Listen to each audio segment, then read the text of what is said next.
Encantado de estar con ustedes y de poder participar en esta mesa. Y yo creo que es muy interesante, a modo de conclusión y a modo de análisis de algo tan fundamental como es la economía del agua, ¿no? Se ha hablado de Internet de las cosas, hay economía de muchos aspectos, pero la economía del agua es fundamental y será sin duda uno de los grandes aspectos que van a marcar el desarrollo futuro de la sociedad. Y para ello pues tenemos a un panel realmente de lujo, en el cierre, en el broche de esta jornada tan estupenda. Pues contamos con Gonzalo de la Cámara, que es director académico del Foro de la Economía del Agua, coordinador del Departamento de Economía del Agua del Instituto INDEA Agua y consultor internacional para el Sistema de Naciones Unidas, el Grupo del Banco Mundial, la Comisión Europea y el Parlamento Europeo. Gonzalo, bienvenido, buenas tardes. Carlos Mario Gómez, buenas tardes. Es director del Departamento de Economía de la Universidad de Alcalá de Henares. Bienvenido. José Carlos Díez, lo conocen todos ustedes. Lo malo en estas mesas, cuando uno es conocido, en el caso de José Carlos, dice, no necesita presentación. Dice, no es que sea impresentable, no, sino que todo el mundo lo conoce. José Carlos Díez es economista, amigo de hace muchos años, es economista, es profesor en la Universidad de Alcalá de Henares, profesor de Economía, colaborador del Instituto de Empresa, del IE, y además ustedes lo verán en muchos medios de comunicación, porque es uno de los economistas que sabe divulgar muy bien la economía, lo cual es muy importante. Bienvenido, buenas tardes, José Carlos. Cuando hacías los cara a cara allí. ¿Te acuerdas allí? Algunos hicimos, es verdad, hablando de la crisis que venía. Fíjate lo que ha llovido desde entonces.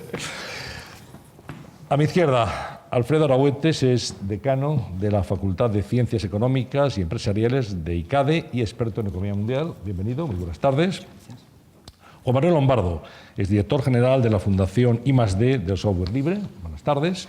Y Francesc Trillas es profesor del Departamento de Economía Aplicada de la Universidad Autónoma de Barcelona. Bienvenido, muy buenas tardes, buenas tardes. Y vamos a comenzar. Yo les pediría a todos ellos, como tenemos el tiempo tasado, vamos con un poquito de retraso, entonces les he pedido que hagan el ejercicio, el esfuerzo de síntesis de intentar captar una serie de ideas y exponerlas en 5 minutos. Eso nos llevaría media hora y tendríamos otra media hora para poder entrar en coloquio y atender las preguntas que todos ustedes nos quieran hacer también.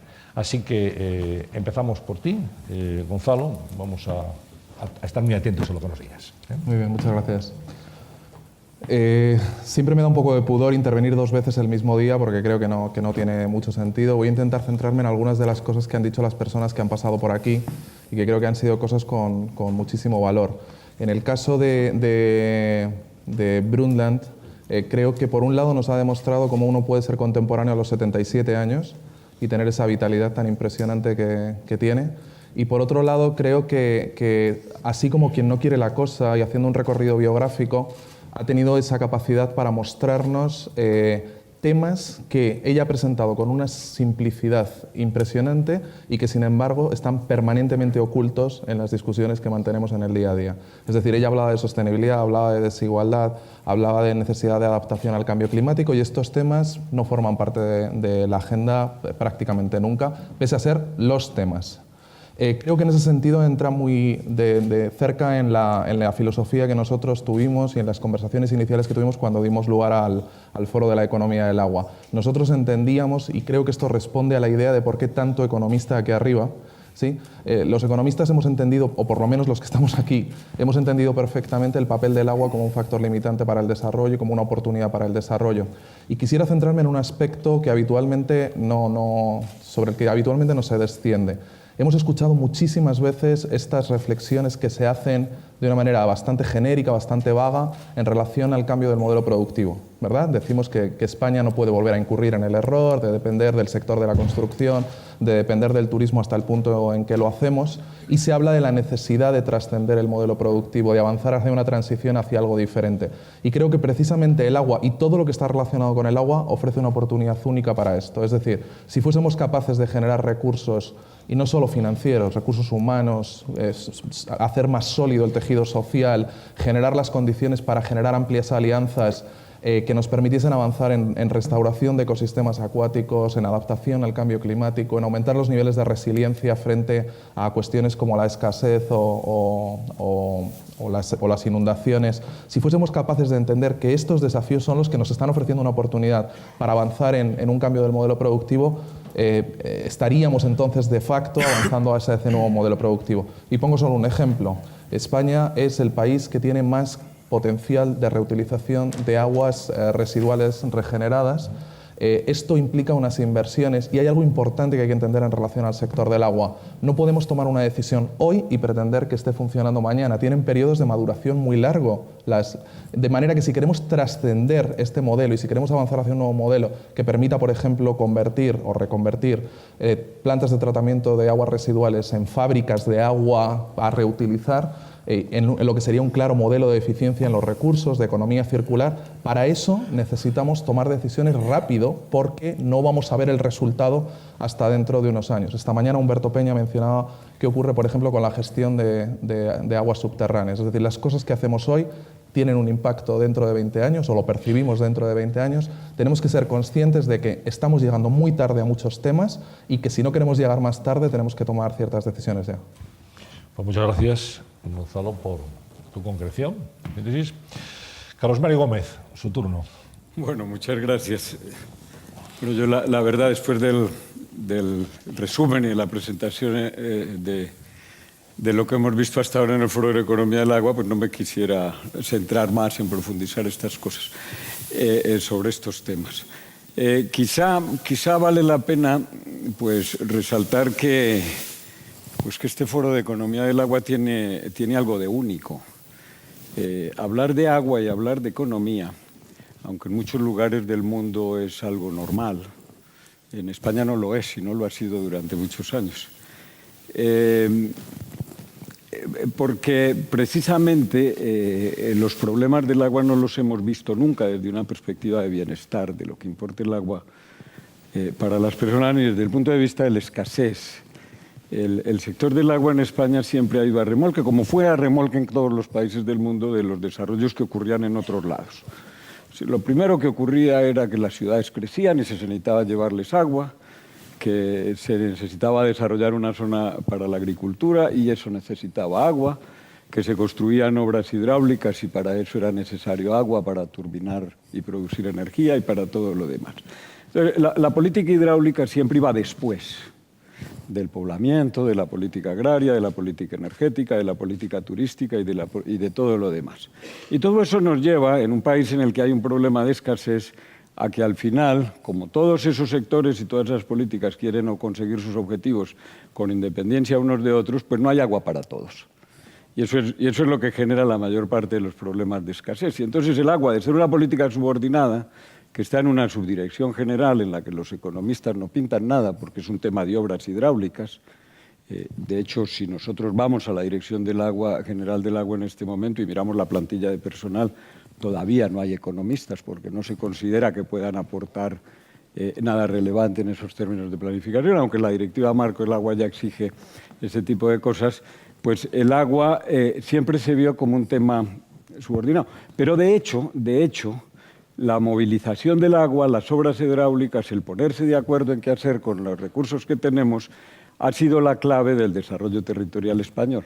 Esa es la paradoja. Es decir, un sector que tiene un lugar secundario en la política y en la propia organización de las instituciones de gobierno, resulta que es el sector clave para abrir posibilidades de desarrollo en zonas semiáridas, en zonas que sin una planificación del agua no podrían convertirse en lo que ahora son. El desarrollo territorial de la cuenca del Ebro no hubiera sido posible sin una acción colectiva coordinada que, entre otras cosas, fue la que se inventó hace cerca de 100 años el primer organismo de cuenca hidrográfica, como una iniciativa público-privada para coordinar los usos del agua en una región semiárida, de las más áridas de Europa, pero que se logra convertir en una zona con un desarrollo regional importante. La agricultura del suroeste español, el turismo mediterráneo no tiene sentido sin la planificación hidrológica. No tiene nada de extraño que en un país como España, cuando se abre la posibilidad de modificar los estatutos de autonomía, por ejemplo, el tema del agua se convierte en el tema dominante. Y en el tema que impide llegar a acuerdos cuando la cuestión nacional no lo reduce al segundo plano. Y todo eso probablemente es porque no hemos hablado de economía, es porque no hemos hablado de por qué el agua importa para el bienestar. ¿Y por qué es necesaria la política económica? Hay muchas finanzas en torno al agua, hay mucha ingeniería, pero hay poca economía.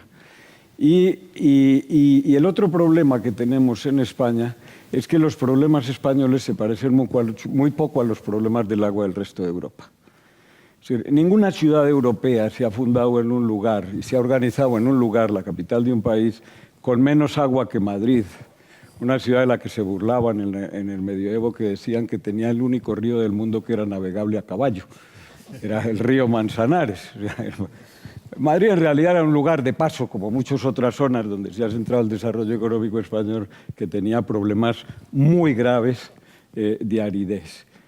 Los señoritos controlaron el agua y controlaron la tierra, y Franco logró un cierto poder político y cierta independencia haciendo embalses para controlar los recursos hídricos. Es decir, el agua siempre ha formado parte de las dinámicas de poder en España y lo seguirá siendo durante muchos años. Todo eso exige pensar de una manera distinta y además de eso exige pensar en términos de futuro. Cuando hemos llegado a un punto en el que hemos utilizado las posibilidades que teníamos de desarrollo de los recursos hídricos, como pasa en el Mediterráneo español, las instituciones que nos sirvieron para conseguir lo que conseguimos en ese momento, que era desarrollar sectores que necesitaban agua, ya no sirven, porque ahora lo que necesitamos es que todos ellos puedan funcionar con el agua que hay.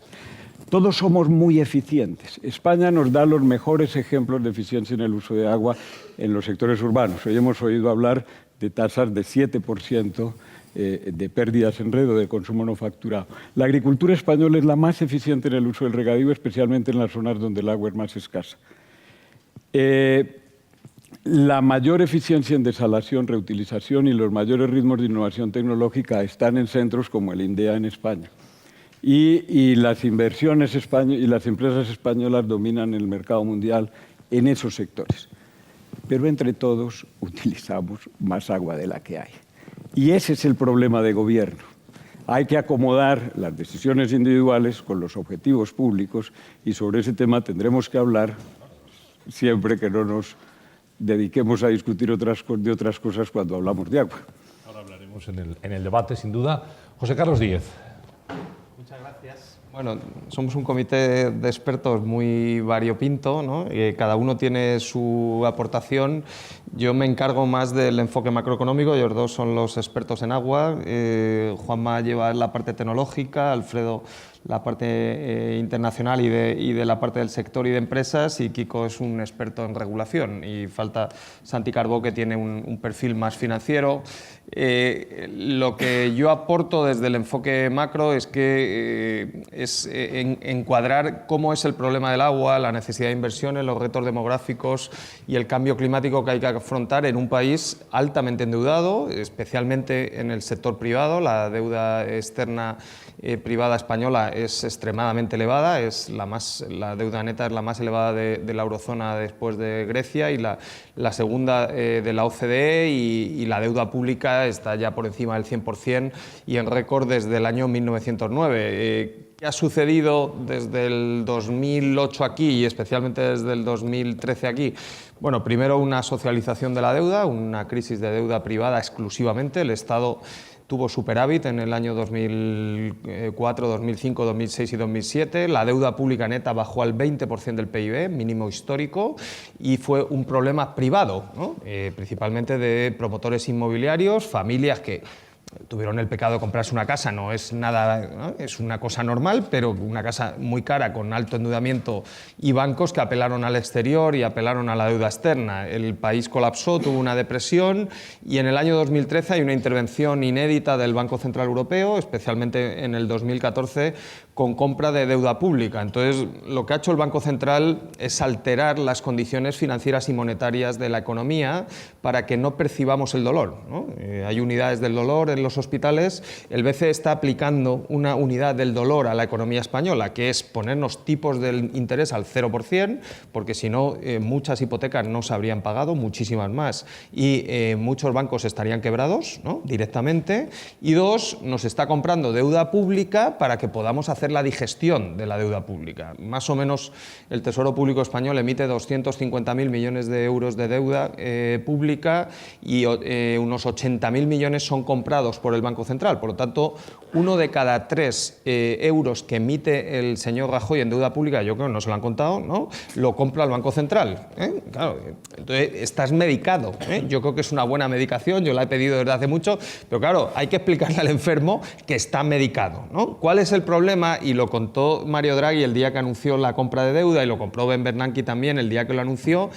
El riesgo moral, ¿no?, que tiene un economista cuando se enfrenta a esta distorsión, porque si no la haces, el enfermo colapsa y tiene una gravísima depresión, como en los años 30, entonces la haces, ¿no?, pero la haces consciente de que muchos agentes se van a confundir, ¿no? Y estamos muy confundidos, ¿no? Entonces, de nuevo advertir desde el enfoque macroeconómico que la deuda sigue ahí, que sigue habiendo una crisis de deuda, incluso en los Estados Unidos de América. Yo creo que a Donald Trump tampoco se lo han explicado, ¿no?, porque él tiene una pequeña costumbre que le pasa igual que a los de Syriza y a los de Podemos, que cuando no puede no paga.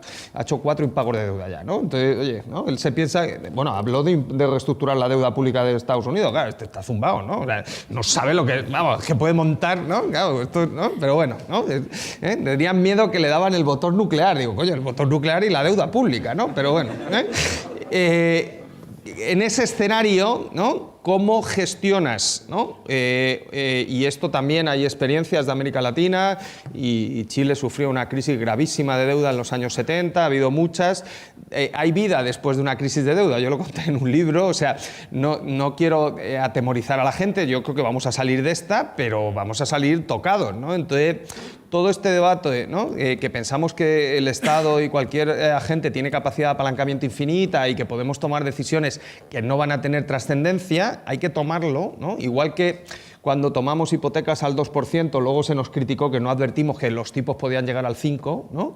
Bueno, a todo el que tome ahora una decisión de esto de, no sé, nacionalización o como le llames, hay que tener que advertirle que a lo mejor el BCE no compra deuda en el 2018 y que los tipos van a estar arriba, y tiene que hacer los cálculos financieros con restricción de acceso a mercados y a financiación y tipos de interés mucho más altos que los actuales. De hecho, cuando vemos que ha habido tensión porque ha llegado Donald Trump y porque empiezan a advertir, ¿no?, se han puesto nerviosos los inversores, son como los animales en el Serengeti, sobre todo la parte rumiante, ¿no? Están muy tranquilos hasta que se ponen nerviosos, ¿no? Entonces, ¿por qué corren los búfalos? Pues no lo sé, ¿no? Pero cuando corren los búfalos, quítate, ¿no? O sea, eso en el Serengeti lo saben, ¿no? Pues en los mercados es algo parecido. ¿De dónde se han ido los búfalos, ¿no? Principalmente de Italia, que tiene un referéndum inmediatamente en diciembre que puede acabar con el primer ministro, de Portugal, que está en una situación de vulnerabilidad financiera mayor que nosotros, ¿no?, porque no crece y tiene más deuda pública, y de España. La prima de riesgo de España ha subido significativamente. Han corrido un poquito. O sea, los búfalos han corrido 500 metros. Coño, como echen una carrera, claro, es que, o sea, de momento no lo notas, hay alguien que está comprando, la persona que compra fue mi jefe, o sea que, ¿no?, hay gente detrás del BCE que compra deuda y todos los días para las carreras de los búfalos, pero los búfalos se pueden asustar, ¿no? Creo que hay que ser extremadamente eficiente en los recursos del agua y extremadamente eficiente en los recursos financieros, o sea, ¿no? Y ya acabo, ¿no? La ley de estabilidad presupuestaria, ¿no?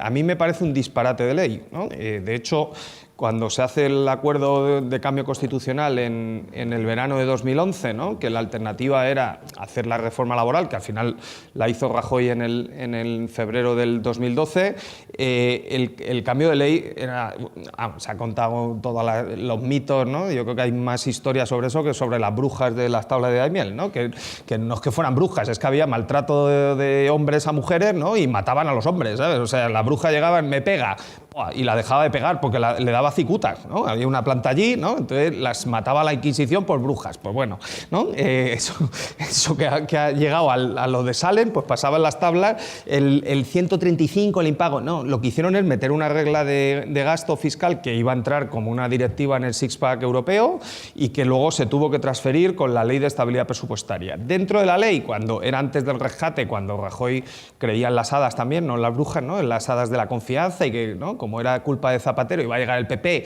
y se iba a arreglar toda la crisis, ¿no? Se vino arriba y puso que la deuda pública en el 2020 iba a estar en el 60% del PIB. Entonces, no va a estar en el 60% del PIB. Entonces, claro, le dicen a Carmena que cumpla la ley, cúmplela tú, ¿no? Entonces, si no vas a cumplir, cambia la ley. Se lo ha pedido la Agencia Fiscal Independiente, ¿no? Hay una agencia fiscal que surgió del rescate porque lo pidió la Comisión Europea, que ha dicho no vamos a cumplir el 60%. Bueno, hay que cambiar la ley. La ley tiene componentes absurdos que se hicieron en plena tensión financiera, como por ejemplo el caso de Ibiza, que estuve allí en la primavera. Es una ciudad que no está endeudada, es una ciudad que no está en crisis, que tiene pleno empleo, de hecho viene gente allí a trabajar, que el empleo está creciendo un 7% en la isla de Ibiza, ¿no? O sea, no caben, ¿no?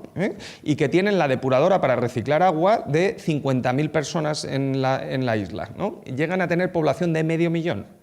Duermen en los balcones, o sea, no es que alquilen habitaciones compartidas, alquilan balcones, ¿no? Bueno, pues la regla de gasto no les deja gastar a pesar de que no tienen endeudamiento, porque a Montoro se le ha ocurrido decir que el crecimiento potencial en Ibiza es del 1,8, ¿no? Pues lo que tiene que hacer Montoro es ir a una clase de Carlos Mario, ¿no? O bueno, la mía, que explicamos lo que es el crecimiento potencial, ¿no? ¿Dónde estará el potencial de Ibiza? En el 5 o por ahí, ¿no? Mínimo, ¿no? Claro, si le está creciendo el empleo un 7 y la productividad está constante, ¿no? Pues eso.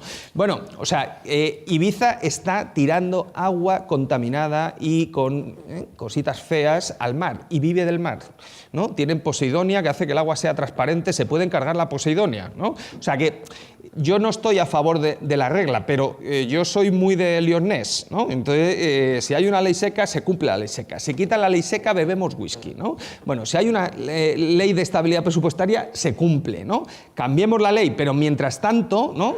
Yo creo que estamos cometiendo el exceso de pensar que el BCE es Santa Claus y que va a estar comprando deuda pública toda la vida, y no es Santa Claus. O sea, que vamos a ir a escenarios donde haya una colaboración, como hemos visto con Asisa, público-privada, pero bien regulada en la parte concesional, ¿no? Muy bien. Perdón. Muchas gracias. Muchas gracias. Alfredo Alagüet, ese es ahora su turno, decano, cuando quiera. Muy bien, muchas gracias. Voy a ser... ¿Ya? ¿Sí? Vale. Sí, vale, fenomenal. Yo prometo ser breve y lo pienso ser, porque voy a enviar un mensaje muy claro. Además, mi mensaje va fundamentalmente dirigida a los que nos escuchan por streaming, porque toda la gente que está en la sala sabe de esto más que yo. Así que tengo que tener la humildad de decir las cosas para los que presumo que no lo saben, porque toda la gente que está en la sala lo sabe. Primera cosa que quiero decir. Todos ustedes saben, porque gran parte de ustedes aquí presentes representan empresas que trabajan en todo el ciclo del agua, en la eficiencia del agua, en desaladoras, etcétera, etcétera. España ha construido, y sus empresas han construido, una capacidad competitiva impresionante, tanto internamente como, sobre todo, en términos internacionales. Ese potencial se manifiesta no solamente en las inversiones que tenemos fuera, sino en la capacidad de obtención de las concesiones a las que se presentan estas empresas. Así que el mensaje que quiero transmitir es el siguiente. Deberíamos aplicar alguna especie de virus del fútbol al mundo empresarial, que quiere decir lo siguiente. Cuando una empresa española gana un concurso, una empresa española de agua gana un concurso internacional, deberíamos poner en los tweets algo así como ¡bien! ¿Bien por qué? Porque los españoles miramos con una cierta indiferencia. Dice, el AVE de Medina a la Meca se llena de arena. Entonces, bueno, pues que lo arreglen. Una empresa española de agua gana un concurso internacional en tal sitio, en Australia, en Nueva Zelanda, en todos los países de Oriente Medio, en gran parte de América Latina, en países europeos, que nos parece chocante. Y la ciudadanía española mira este tema como si no fuera con ellos. Es decir, es una cosa de las empresas. Eso le beneficiará a las empresas. Tenemos que meter ese virus que estoy diciendo, y es que deberíamos introducir en la ciudadanía española es aquella máxima de que si le va bien a las empresas españolas, nos va bien a nosotros, por una cosa muy sencilla.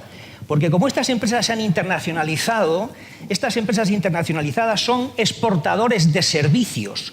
Mucho del dinero que ellos ganan haciendo esas actividades fuera revierte al país en forma de actividad de servicios. Es equivalente al turismo.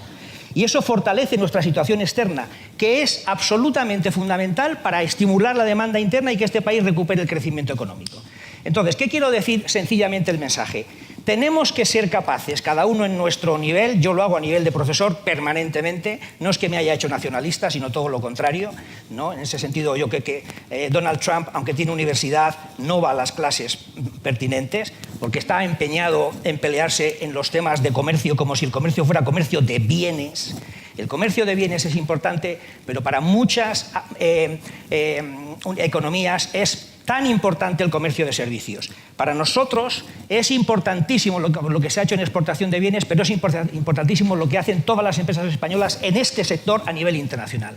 Eso revierte en fortalecer nuestra balanza de pagos, nuestra capacidad de obtención de recursos externos que necesitamos para pagar la deuda que dice José Carlos que tenemos, que es verdad, pero la vamos a pagar tranquilamente. Yo en esto soy optimista. Lo único que nos tienen que dar tiempo, como les dieron a los alemanes después de las reparaciones de guerra, que tardaron en pagar las reparaciones de guerra de la Primera Guerra Mundial aproximadamente 100 años, si a nosotros nos dejan 100 años, tranquilamente pagaremos la situación que debemos. ¿Qué tenemos que hacer para eso? Seguir haciendo lo que estáis haciendo, la mayor parte de las empresas que estáis aquí representadas. Hay que seguir ganando concursos. Tenemos que transmitir a nuestra sociedad que es cojonudo que las empresas españolas ganen fuera y les vaya bien, porque nos viene bien a todos. Son recursos que nos evitan endeudarnos y nos ayudan a estimular el mercado interno. Es vital. Así que adelante, ánimo, y que los del streaming lo aprendan. Necesitamos que os animéis como si fuerais del Atleti, porque el Madrid no lo necesita. Siempre ganan, pero tío, hemos ganado otro concurso en Eslovaquia, otro en Uruguay. Esto nos viene fenomenal. Ese es el mensaje. No ganan las empresas, gana el país. Esto es. Esto es lo. Juan Manuel Lombardo. Muy bien. Te escuchamos. Bueno, la verdad que papeleta complicada, después de todo lo que se ha dicho en el Foro del Agua, después de todas las intervenciones, los mensajes a lanzar no son nada fáciles. Entonces lo que voy a hacer es aprovechar los que han lanzado compañeros a lo largo de todo el foro para poder indicar alguna idea que me resulta interesante desde el parámetro de la innovación y desde el parámetro de la tecnología, que esta tarde se está hablando, que es lo que me gustaría resaltar, puesto que es un poco la misión que yo pueda aportar en el comité académico. Tanto Miguel como Luis Joyanes han comentado que la importancia de la tecnología es la contextualización para la toma de decisión. Yo a mis alumnos, que además les doy las gracias, que he visto algunos que han venido por aquí, que se han desplazado desde lejos, siempre cuando les explico temas de Big Data y temas de innovación vinculado a la Smart City con el agua, me gusta ponerle el ejemplo de los nilómetros, ¿no? Es decir, ya en el antiguo, los egipcios, en el Nilo, tenían sus excavaciones donde, en función del nivel de la inundación, podían tomar la decisión de saber cuál era la calidad del limo para poder en ese momento decidir cuál era el cultivo más adecuado, y a partir de ese cultivo también pues marcaban los impuestos que se podían recolectar al año siguiente, con lo cual era una manera de hacer un Big Data, pero de la época, ¿no? Con lo cual la innovación realmente y la tecnología ha acompañado al mundo del agua, y hay muchos ejemplos históricos que podrían ser interesantes a resaltar, ¿no? Esta mañana había un dato que, y más que un dato, creo que era un reto, que nos ponía encima de la mesa Ángel Simón cuando comentaba que teníamos que potenciar la economía circular y además teníamos que potenciar la innovación por el hecho de que tenemos una serie de retos. Hay una presión demográfica y, por tanto, cada vez vamos a necesitar usar un mayor número de cuantía de agua, y la cuestión, evidentemente, la única manera de poder aliviar ese estrés que vamos a tener a futuro, tanto en la industria, en el eje industria, como en el eje urbano, como en el eje agrícola, va a ser aprovechando las tecnologías, ¿no? Entonces, a partir de ese reto, donde nosotros como centro de desarrollo de innovación tecnológica siempre nos gusta hablar de innovación tecnológica, y enlazándolo también con la idea del profesor Aragüete, me gustaría decir que también hay un marco, además de las licitaciones, hay un marco que debemos de ser capaces de aprovecharlo, que es el marco que la Comisión Europea nos está poniendo a través del Horizonte 2020 para que podamos financiar la mejora de la calidad de nuestra red, la mejora de la calidad de nuestros servicios, la mejora de la calidad de las tecnologías que podemos aplicar al ámbito del agua, ¿no? Y además se da una peculiaridad, ¿no? Y es que la tasa de éxito de España en el marco, por ejemplo, del H2020, en el bienio 14-15, está en el 10%, ¿no? Es decir, por delante tenemos a Alemania, tenemos a Reino Unido, tenemos a Francia y después nos situamos nosotros, ¿no? Son proyectos donde se basa o es necesario la cooperación entre diferentes agentes, donde tienen que cooperar administraciones públicas, sector privado, tienen que cooperar universidades, centros de investigación como el INDEA especializado en agua, centros tecnológicos como puede ser Tecnalia, como puede ser Fidesol, pero se da la peculiaridad de que en concreto en el reto 5, que es el de la sostenibilidad y el de la eficiencia energética, y dentro de ello en el área del agua, España está siendo ahora mismo puntera. Es decir, tenemos un ratio que sobrepasa el 60% de éxito. Es decir, en este bienio, de los 75 millones de euros que se han licitado, España ha estado en torno a un 47% que hemos sido capaces de conseguir, con lo cual significa que se están financiando, está llegando dinero para actividades de innovación tecnológica vinculadas al agua, que al final está redundando en empleo, en mejora de condiciones de vida para el ciudadano y también en poder conseguir que haya una mayor transparencia, un mayor empoderamiento para el propio ciudadano, porque las tecnologías por las que se está apostando son tecnologías que quieren contextualizar, poner de alguna manera en contexto muchas de las tomas de decisión de los actores que están vinculados en este área. Como para finalizar y como dato, de los 57, 58 proyectos que se han conseguido traer a España, donde se está trabajando pues temas como la domótica hídrica, como el grafeno, como nueva tecnología que puede mejorar temas de desalinización, como las olas como una nueva fuente energética que podemos aprovechar. Es decir, hay una amalgama muy grande de distintas ópticas con las que se puede ver el sector agua. Pues hay 17 que se están liderando desde España y eso al final pues también es una manera, y coincido con el profesor Alagüete, de crear marca España y también bueno, pues una satisfacción que puede ser para nosotros, ¿no? Muchas gracias y vamos a cerrar este primer turno de intervenciones con Francesc Trillas. Buenas tardes. Bueno, en primer lugar, muchas gracias por invitarme a formar parte del comité académico, con colegas tan distinguidos. Muchas gracias por invitarme a formar parte del foro con una audiencia tan cualificada, y también es un honor que nos modere Antonio San José. Me sumo al homenaje a cara a cara, yo echo de menos también cara a cara, ya son bastantes años, y lo que yo quizás podría aportar aquí es mi experiencia en la investigación de economía de la regulación. Voy a lanzar simplemente algunos mensajes. Mis artículos sobre economía de la regulación están en Google Académico, se pueden encontrar ahí, y las notas que he tomado las voy a escribir con más detalle en los blogs que tengo por ahí. Entonces, básicamente lo que quería decir es reflexionar sobre un par de ideas, ¿no? Básicamente en relación con preocupaciones que han surgido durante los debates en el día de hoy, alrededor de un exceso de dispersión de la regulación, ¿no? Un exceso de puntos de decisión en la regulación, ¿no? y la incertidumbre que esto pueda provocar ante los procesos de inversión. Entonces, en este sentido, hay una larga tradición de investigación en regulación que lo que aconseja son básicamente dos cosas, creo yo, y que también entra en consonancia con líneas más modernas de investigación. Los dos mensajes que se recomiendan por parte de esta literatura son, a grandes rasgos, dos. Primero, es necesaria una regulación robusta. Una regulación robusta, que quiere decir una regulación previsible,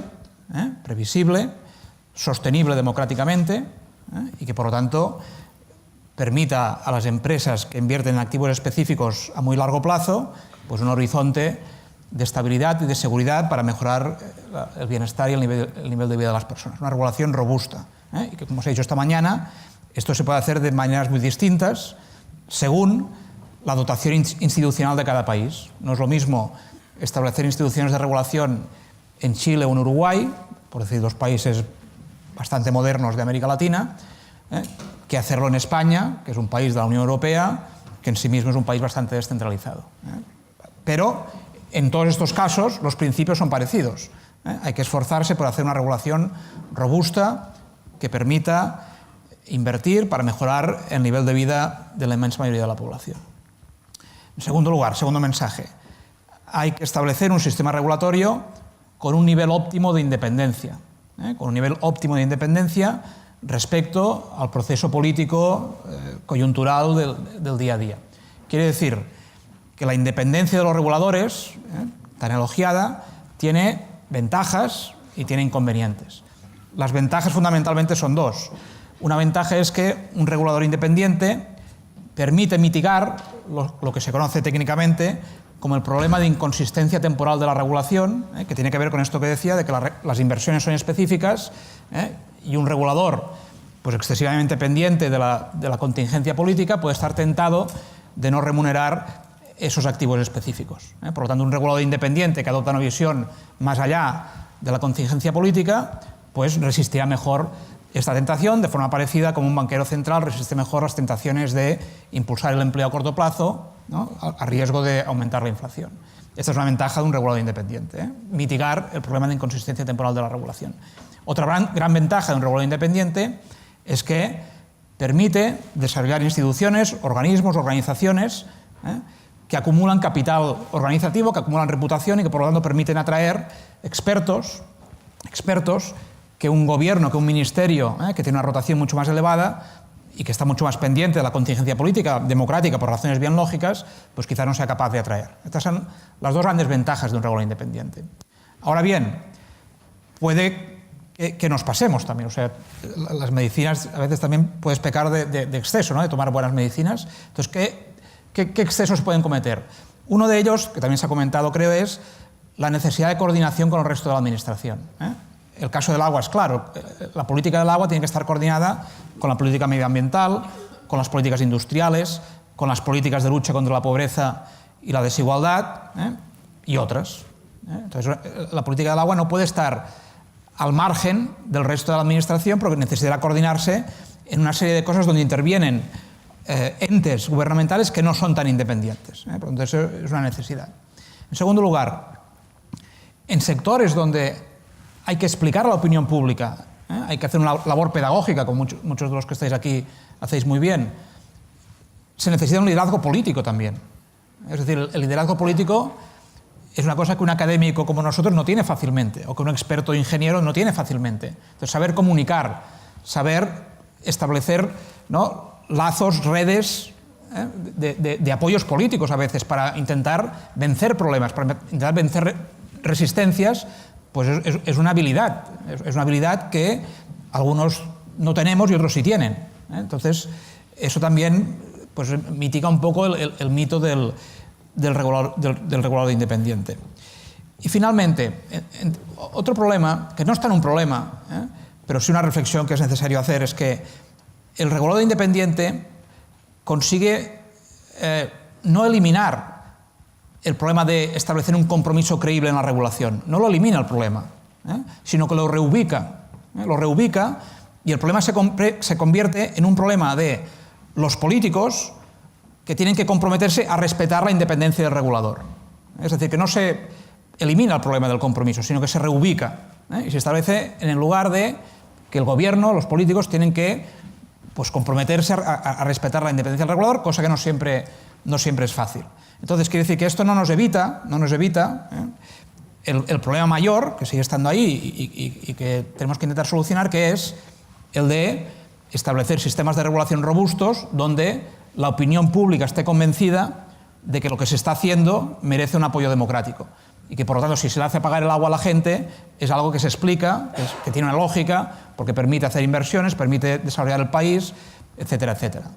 Es decir, que yo creo que tener instancias independientes de regulación son un input imprescindible para hacer un sistema regulatorio más robusto, que en el caso de países descentralizados, que pertenecen además a una unión cada vez más política, más amplia, como es la Unión Europea, tiene que ser un sistema de federalismo regulatorio avanzado, y que en este sentido, pues, muchas de las reflexiones que se han hecho aquí pueden ser interesantes. Por tanto, un sistema más robusto de regulación donde intentemos buscar el nivel óptimo de independencia del regulador.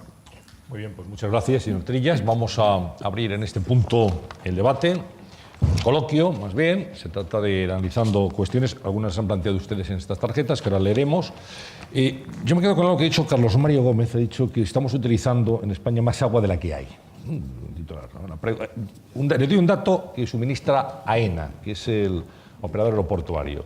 Este año 2016 vamos a terminar con 20 millones más de pasajeros solamente en los aeropuertos que el pasado año. Esto hay que sumar puertos, carretera y otros sistemas de transporte. Bueno, ¿cómo hacemos frente a todo esto? Es un poco el ejemplo de Ibiza que decía José Carlos Díez. No solamente es que tenemos el agua limitada en España, sino que además es que nos llegan millones y millones. Afortunadamente el turismo va muy bien, ¿no?, de viajeros, y el turismo es una industria que hay que cuidar. Pero ¿estamos preparados para hacer frente a ese reto? Bien, sí, tenemos todos los medios, tenemos todas las oportunidades y lo que debemos hacer es asumirlo. Desde el punto de vista del agua, le pregunto. Claro. Desde el punto de vista del agua, por supuesto. Sí, lo que hay que hacer es asumirlo como tal, como reto. Hay muchas cifras sobre esto y hay muchas oportunidades.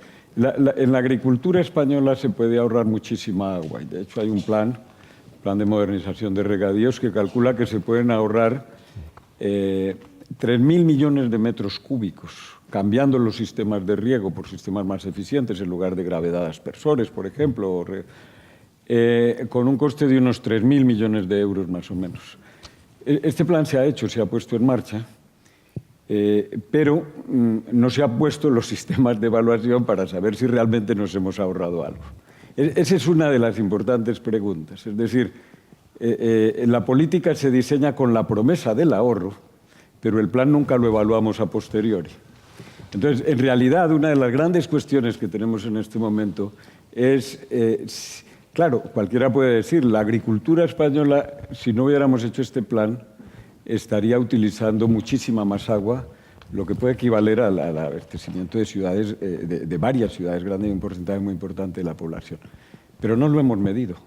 Y probablemente todo ese ahorro, por la forma como se ha hecho, ha servido para utilizar más agua, para aprovechar cultivos más intensivos en el agua. Es decir, lo que tenemos es que incorporar esto en el sistema.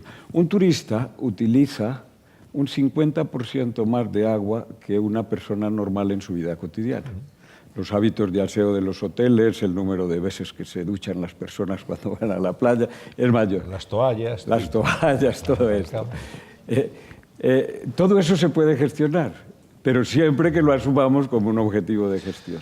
Muy bien. Gonzalo, nos tiran de las orejas. Tiran de las orejas, dice un asistente, observo, es muy observador, dice, observo agua embotellada. La calidad del agua de la red en Madrid es extraordinaria. Pone economía del agua, como queriendo decir. Que tiene toda la razón.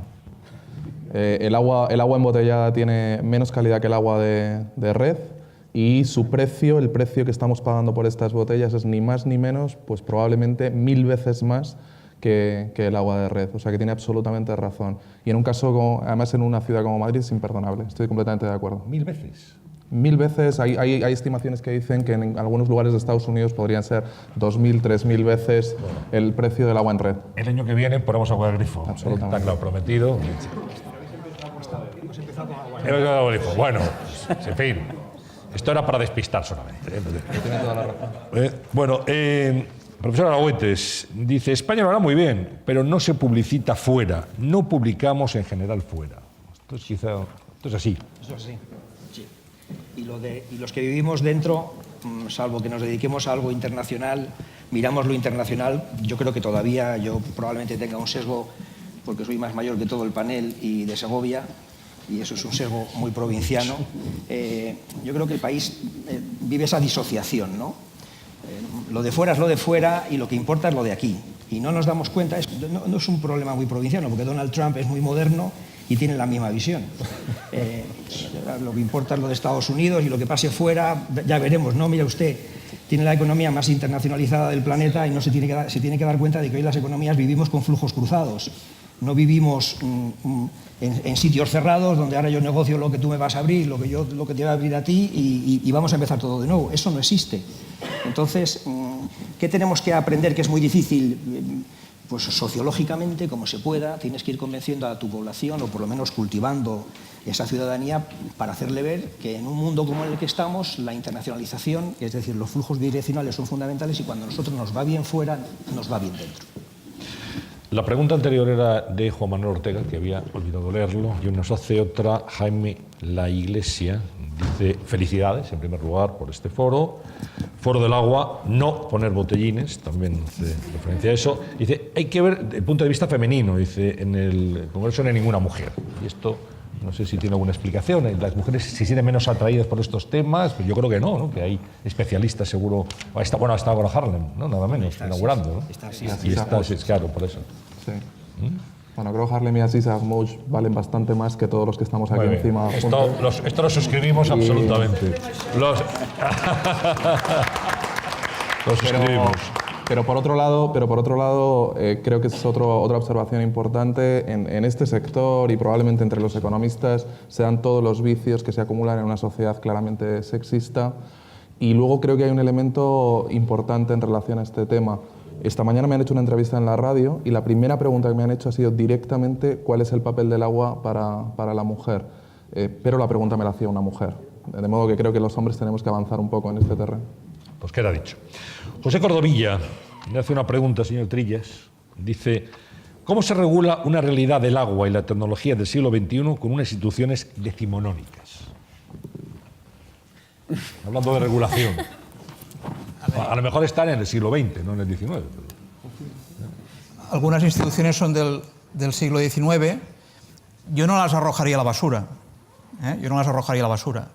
Creo que si una institución ha durado 150 años, quiere decir que algo bien habrá hecho. Ahora, hay que complementarla pues, con cosas que han pasado desde entonces, ¿no? Y en particular, cosas que han pasado desde entonces han sido pues, la Unión Europea, la internacionalización, la globalización, Internet, ¿no? Big Data, la descentralización de España, o sea, grandes cosas que han pasado y que en el siglo XIX no estaban. Pero yo no soy partidario de cambios bruscos, sino de evolucionar las cosas, hacer evolucionar las cosas, y es como pueden mejorar. Uno de los autores de referencia, entre otras cosas, economía del agua, es Elinor Ostrom, que es precisamente la única mujer, creo, que ha ganado el Premio Nobel de Economía, sin ser una economista, además. Elinor Ostrom, uno de los ejemplos que ponía de buena gestión de los recursos de propiedad común eran las cuencas hidrográficas en España y su historia. Quiere decir que la historia hay que valorarla también. Pregunta para José Carlos Díez. Dice, la transparencia es un valor, un principio rector en alza. ¿Cree que la transparencia en el sector del agua está vinculada en mayor o menor medida a la titularidad pública o privada? No, creo que somos un país con poca tradición de transparencia porque tuvimos un señor 40 años gobernando que se llamaba Franco que era poco transparente, ¿no? Entonces ha quedado una cultura, creo que la democracia ha mejorado, pero creo que todavía nos queda por mejorar, ¿no? La transparencia y la rendición de cuentas, porque fíjate, ¿no? Por ejemplo, el debate que me parece más tremendo, ¿no? El debate de las puertas giratorias, ¿no? O sea, lo que está en cuestión es si hay algo ilegal. La transparencia y la rendición de cuentas es para detectar algo ilegal.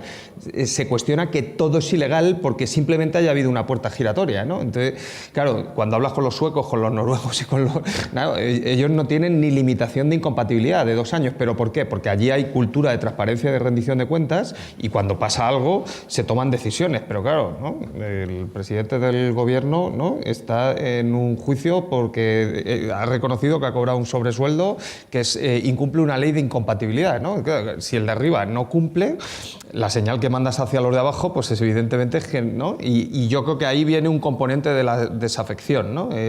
La desafección con la política antes de llegar el señor Rajoy a la Moncloa era del 5% de la población en el CIS. Estamos en el 80 y tantos, ¿no? Entonces creo que se gestionó fatal aquello y estamos pagando ahora las consecuencias. ¿Afecta al tema del agua? Pues evidentemente que sí, ¿no? Yo creo que hay que recomponer por arriba, volvernos a creer, todo viene del crédito del creer, y cuando haya crédito, ¿no? Volveremos a confiar en las instituciones, pero estamos tocando los pilares de la democracia, no solo en el tema del agua, o sea que aquí lo del agua ya sería hasta auxiliar, ¿no? Estamos tocando las reglas de convivencia del país, ¿no? Entonces creo que y tú supongo, Antonio, que lo pasaríais peor, y todos los periodistas vivimos ayer un día muy desagradable, ¿no? Con un fallecimiento tremendo, ¿no? Y que se acusa a los periodistas de haber matado a una persona, ¿no? Pues claro, llegamos a un nivel, ¿no? O sea que yo creo que nos tenemos que serenar todos un poco, volver a confiar todos en nosotros, ¿no? Y como ha dicho Alfredo, hay que hacer esto de vamos bien, no solo para lo del exterior, ¿no? Yo creo que los españoles nos tenemos que querer un poquito más, ¿eh? Nos gusta demasiado la autoflagelación, ¿no? Gonzalo, ¿querías decir algo? No, simplemente por añadir una cosa que decía José Carlos sobre la transparencia y la rendición de cuentas, y que también va en la línea de algo que ha dicho Francesc, cuando Francesc hace una reflexión, desde mi punto de vista muy inteligente, hablando de la independencia del regulador, y él dice, bueno, independencia ma non troppo, cuidado, independencia, pero estamos hablando de una política estratégica, que tiene que tener vinculación con otras políticas sectoriales. En el caso de la transparencia, en el caso de la participación, en el caso de la rendición de cuentas, si los que estamos aquí estuviésemos hablando sobre transporte público sostenible, o estuviésemos hablando sobre política de reforma de las pensiones, o estuviésemos hablando sobre recogida de basuras, tendríamos estos mismos mantras, insistiríamos en la transparencia, en la rendición de cuentas, en la participación. Y creo que en el campo del agua hemos aprendido suficiente para entrar en un discurso de segunda derivada. Cualquier participación no tiene sentido, tiene que ser una participación significativa. Cualquier transparencia sobre cualquier aspecto de cualquier empresa, si es que hay información de las empresas que no nos interesa para nada.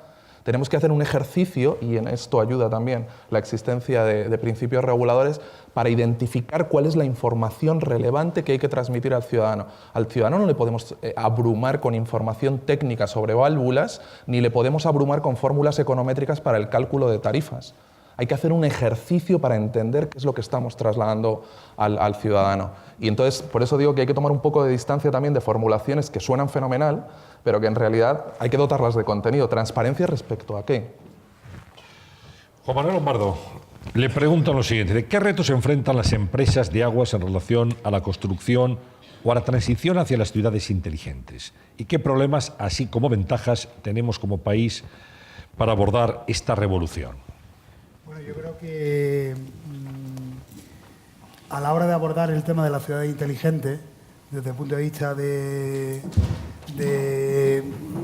país, quizás son un poco hacer una cultura de transformación digital en la propia empresa.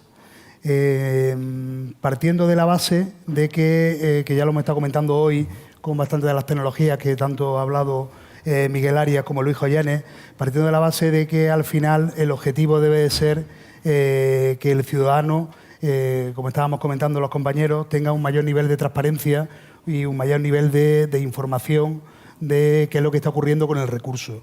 Pero al final el agua es un recurso más dentro de la Smart City, no es un recurso que trabaje de manera independiente. Por tanto, el uso de las tecnologías que se debe aplicar en la Smart City para el caso del agua son equivalentes a otros sectores con algunas pequeñas especializaciones, como puede ser la domótica hídrica, ¿no? Pero en realidad la mayoría de las tecnologías son equivalentes al resto de los ejes que también componen el ecosistema porque al final una Smart City es un ecosistema tecnológico que interactúan unas con otras, ¿no? Con lo cual yo casi que pondría en el centro del debate el que la racionalidad de que la ventaja que pueda aportar para el ciudadano de tener mayor información sea una información coherente para su día a día, para lo que tiene que decidir cada día que se levanta, cuál es el tráfico que puede encontrar por la calle, si el autobús que debe coger la ruta debe cambiarla o no, o en el caso del agua, pues que al final haya política en función del tiempo y de estacional, pues que puedan ese estrés hídrico desplazarlo de una zona a otra, ¿no? Y con respecto a cuáles son las ventajas e inconvenientes que puede tener el tejido empresarial para abordar una buena transformación digital y, por tanto, una buena adopción de Smart City, creo que en este caso sí que podemos partir de la base de que tenemos unas buenas mimbres para hacer un buen cesto.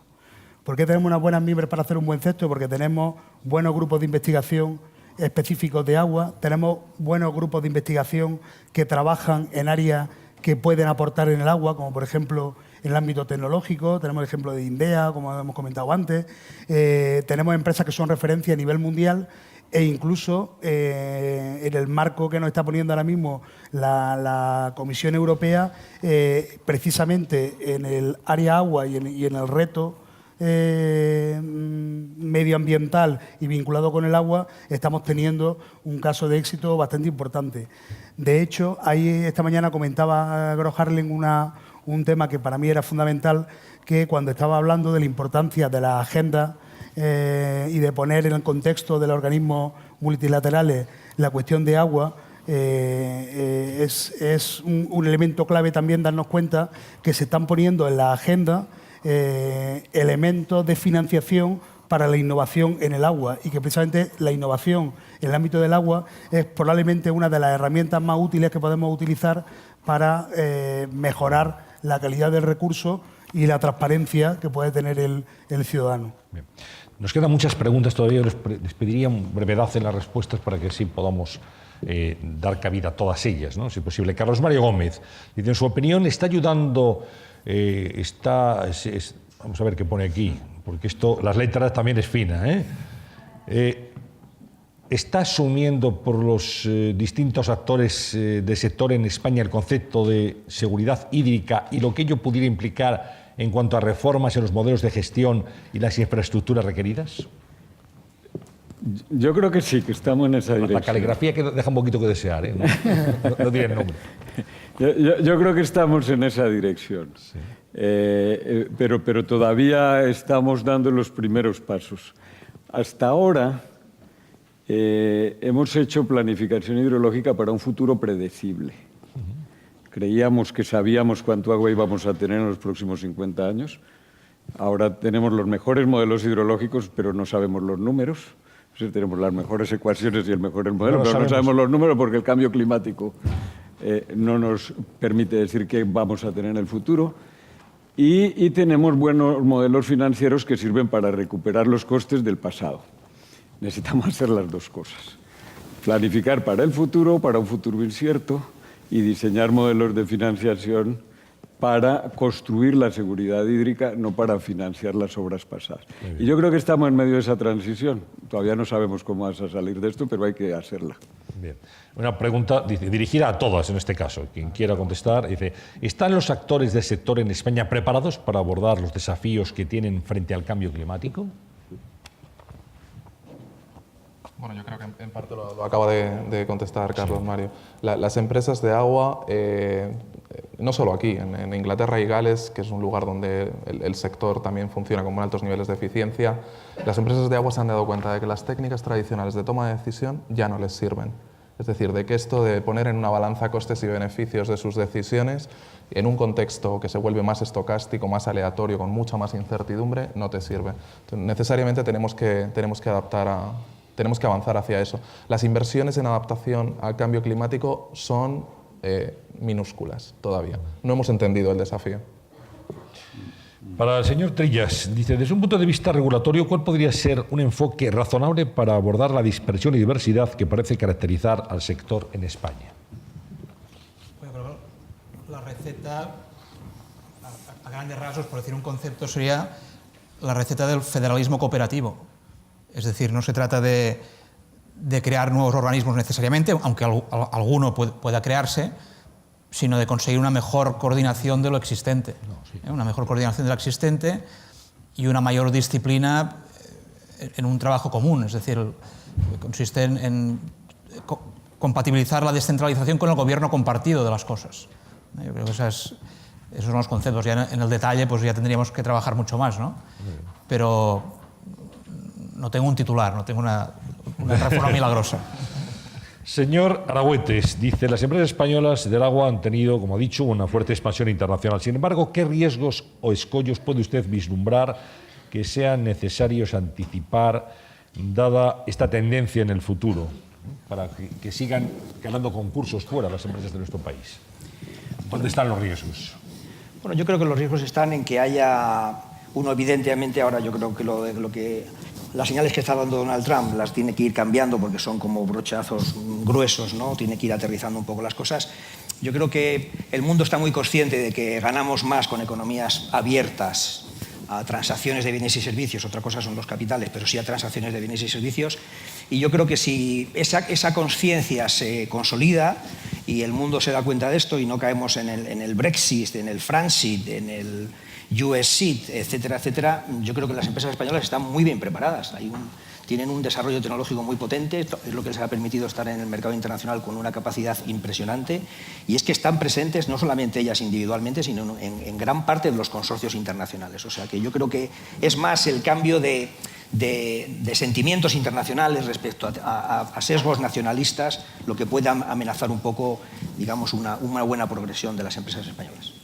Gonzalo de la Cámara dice, hace unos días apareció un titular suyo que decía que teníamos que ampliar el psiquiátrico, debido a que estábamos pretendiendo privatizar empresas que funcionan bien como públicas y remunicipalizar empresas privadas que funcionan bien en este momento como privadas. ¿Me lo podría ampliar? Bueno, me parece que es bastante elocuente. ¿Privado o público? Claro, la discusión que plantea Carlos Mario es la relevante, ¿verdad? ¿El psiquiatra debería ser público o privado?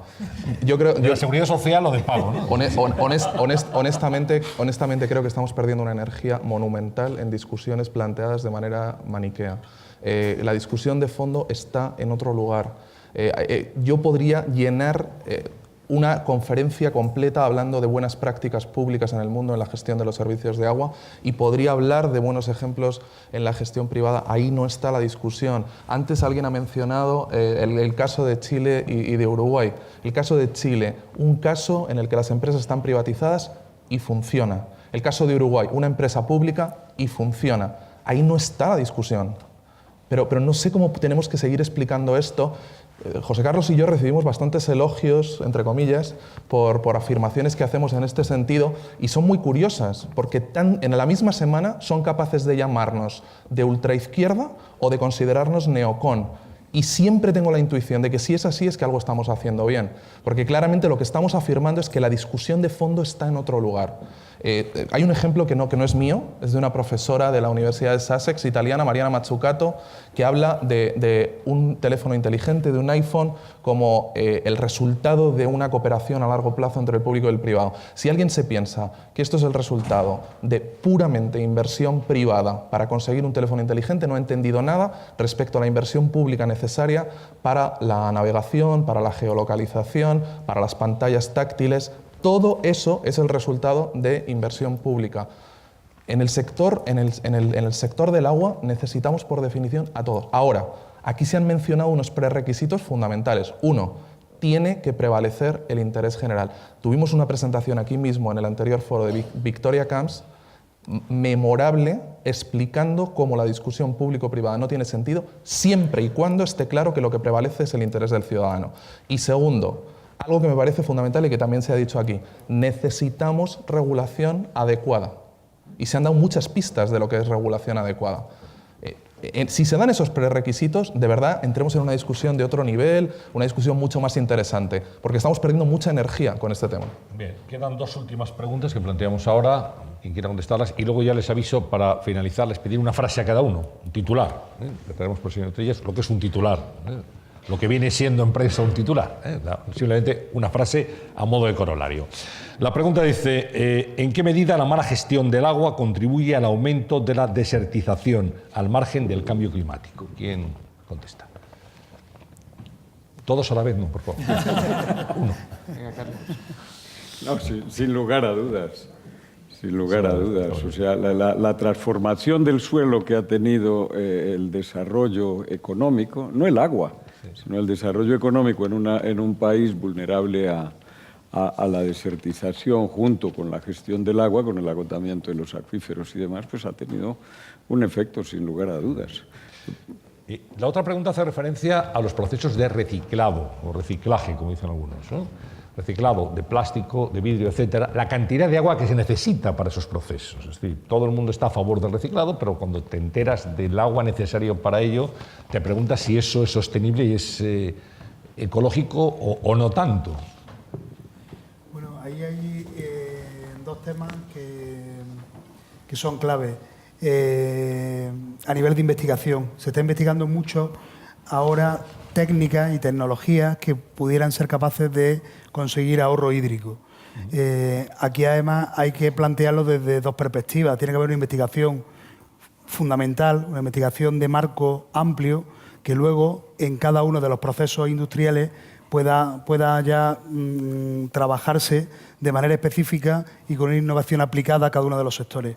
Entonces se está haciendo un esfuerzo y gran parte de los proyectos de los que estamos comentando, que están siendo financiados por la Comisión Europea, vienen precisamente en esa línea, porque uno de los retos que se está buscando es precisamente la sostenibilidad y la eficiencia energética y todo lo que está vinculado con procesos productivos que puedan ser más eficientes. Entonces, yo ahí lo enmarcaría en líneas de investigación fundamentales que se están financiando y en líneas de investigación aplicadas a la reducción de huella hídrica para sectores específicos.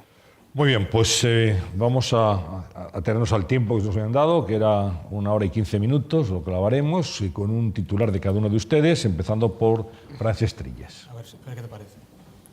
El titular sería que yo creo que necesitamos un sistema regulatorio más robusto que nos permita generar bienestar y repartirlo mejor. Perfecto. Joven Lombardo. Tenemos la oportunidad de seguir siendo líderes en innovación tecnológica en el marco del H2020. Alfredo Rabuetes. Es tuyo, porque lo has sintetizado cuando he terminado antes. El éxito internacional de nuestras empresas es el éxito del país. Carlos Mario Gómez. Bueno, yo diría que necesitamos pensar en el largo plazo, fijar objetivos antes de discutir sobre los medios. José Carlos Díez. Ha sido una crisis durísima y el pasado ya y los errores no se pueden cambiar. Yo viviría en el presente y me llevaría bien con el presente porque vamos a convivir con él toda nuestra vida.